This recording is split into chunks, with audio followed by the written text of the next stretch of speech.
বন্ধুরা, সমাজে এত সুযোগ সুবিধা থাকলে মেয়েদের কি আর পরিশ্রম করে পড়াশুনো করে কাজবাজ করার কোনো প্রয়োজন আছে? দ্রৌপদীর মতো 5টা বিয়ে করতে হবে, কিন্তু একবারে নয়, এক এক করে বিয়ে করতে হবে।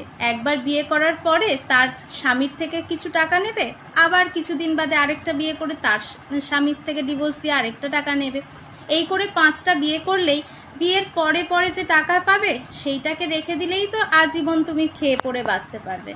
তাহলেই তো আর কোনো প্রয়োজন নেই। সমাজে এত সুবিধা থাকলে মেয়েদের আর কিসের চিন্তা? কিন্তু যাদের আত্মসম্মান বোধ আছে, যেমন ধরো সাউথের যে অভিনেত্রী সামান্থা, সে কিন্তু 200 কোটি টাকা নেয়নি।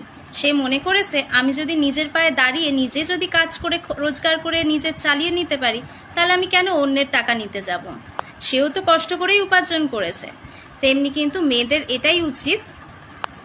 অপরদিকে এই ঋত্বিকের বউ যেরকম সুজেন, সেও কিন্তু কাজ করে অনেক টাকাই উপার্জন করে নিজের চলে যাওয়ার মতো। তার আবার বয়ফ্রেন্ডও আছে, কিন্তু দেখো 400 কোটি টাকা নিয়েছে ঋত্বিক রোশনের থেকে। তাহলে মেয়েদের কি আত্মসম্মান আছে? তাই নিজেরা ভাবো, নিজেরা কি করতে চাও। নিজে আত্মসম্মান যদি রাখতে চাও, তাহলে কিন্তু অন্যের টাকায় নয়, নিজের মাথা উঁচু করে বাঁচো, নিজে কাজ করে।